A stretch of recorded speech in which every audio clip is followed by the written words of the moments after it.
వచ్చింది. ఎందుకంటే మీరు టీచర్స్ గ్రాడ్యుయేట్స్ ఇంతకుముందు ఎన్నోసార్లు ఓట్లు వేస్తుంటారు, ఎలక్షన్స్ చూస్తుంటారు. ఇప్పుడు ఎన్డీఏ కూటమి ప్రభుత్వం ఏర్పడిన తర్వాత మొట్టమొదటి ఎన్నిక జరుగుతూ ఉంది. ఇంచేతంటే గత కాలంలో టీచర్స్ ఎమ్మెల్సీ జరిగింది. అది మీలో మీకు పోటీ కాబట్టి ప్రభుత్వం ఏదైనా సరే చంద్రబాబు నాయుడు గారు మేము పోటీ పెట్టకుండా మీలో మీరే చూసుకోండి అని చెప్పి ఆ ఎమ్మెల్సీ మీ యొక్క నిర్ణయాలు వదిలేయడం జరిగింది.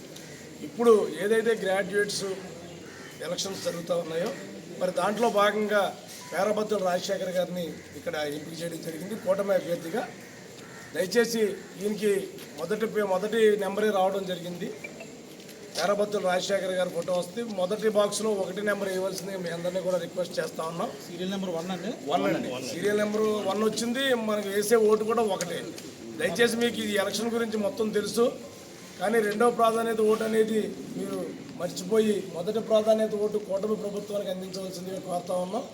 అలాగే ఏదైతే మరి మీరు ఈరోజు మొన్న టీచర్స్ ఎమ్మెల్సీ ఎలక్షన్స్ ఎలా వదిలేశారు మీ నిర్ణయానికి మీ స్వేచ్ఛకి, అటువంటి స్వేచ్ఛ గత ప్రభుత్వం చూశారు.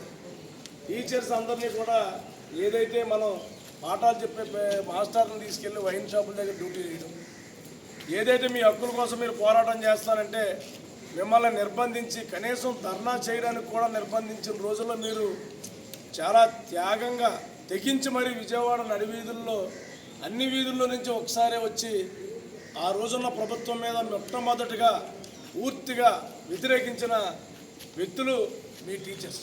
ఎందుకంటే మీ హక్కుల కోసం మీరు పోరాటం చేయడం కోసం మిమ్మల్ని అణిచివేస్తుంటే అణిచివేతను కూడా లెక్క చేయకుండా ఆ రోజు విజయవాడ వీధుల్లో మరి నిరసన కార్యక్రమం చేశారు.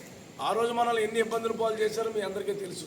గడిచిన ఈ 8 నెలల నుంచి కూడా ప్రభుత్వం ఏర్పడిన తర్వాత ఏదైతే ముఖ్యమంత్రి చంద్రబాబు నాయుడు గారు మీ అందరికీ ఏదైతే హామీలు ఇచ్చారో అవన్నీ కూడా చేసుకుంటానికి సిద్ధంగా ప్రణాళికలు చేసుకుంటూ ఉన్నారు.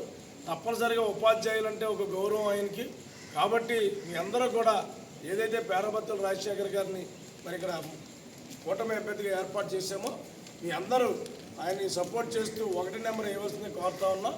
అలాగే మరి ఏదైతే మీ శిష్యుల్లో కానీ మీ ఫ్రెండ్స్లో కానీ మీ బంధువుల్లో కానీ ఎవరున్నా సరే మొదటి ప్రాధాన్యత ఓటుగా మొదట ఇంటికి కూటమి ప్రభుత్వం ఏర్పాటు చేసిన పేరబత్తుల రాజశేఖర్ గారికి ఇవ్వాల్సిందిగా కోరుతా ఉన్నాం. తప్పనిసరిగా మీకు ఏ కార్యక్రమాలు చేయడానికి ఎంచేతంటే మిగిలిన నాయకులు మిగిలిన పోటీ చేసిన వ్యక్తులు ఎవరో కూడా మీకు కనబడకపోవచ్చు, కానీ ఇక్కడికి ఇచ్చేసిన వాళ్ళు నేను కానీ లేకపోతే మా ఈ ఎలక్షన్ అబ్జర్వర్గా వచ్చిన బాలాజీ గారు కానీ కూడా కనబడకపోవచ్చు, కానీ ఇక్కడ ఉన్న ఎమ్మెల్యే గారు కానీ ఇక్కడున్న శ్రీరామ్ గారు కానీ లేకపోతే ఈ గ్రామంలో ఉన్న మీ సుబ్బారావు గారు కానీ నాగు గారు కానీ సురేష్ గారు కానీ వీళ్ళందరూ కూడా మీకు ఎప్పుడు సుపరిచితులుగా ఇక్కడే ఉంటారు. ఏ సమస్య వచ్చినా మా ఎమ్మెల్యే గారి దృష్టికి తీసుకెళ్ళి చెప్పే విషయాల్లో కానీ మిమ్మల్ని ఏ సమస్య వచ్చినా మీ విషయాలు కానీ మీ స్కూల్ విషయాల్లో కానీ మీ యొక్క ఇబ్బందుల విషయాలు ఏది వచ్చినా సరే వీళ్ళు స్పందించి మీకు పనులు చేసే విధంగా మేము ఉంటామని చెప్పి డంకాపదంగా హామీ ఇస్తూ ఖచ్చితంగా మరి పేరబత్తుల రాజశేఖర్ గారికి మీ అమూల్యమైన ఓటుని వేసి మీ ఫ్రెండ్స్ని మీ స్నేహితుల్ని మీ స్టూడెంట్స్ని కూడా వేయించవలసిందిగా కోరుతాం. Thank you.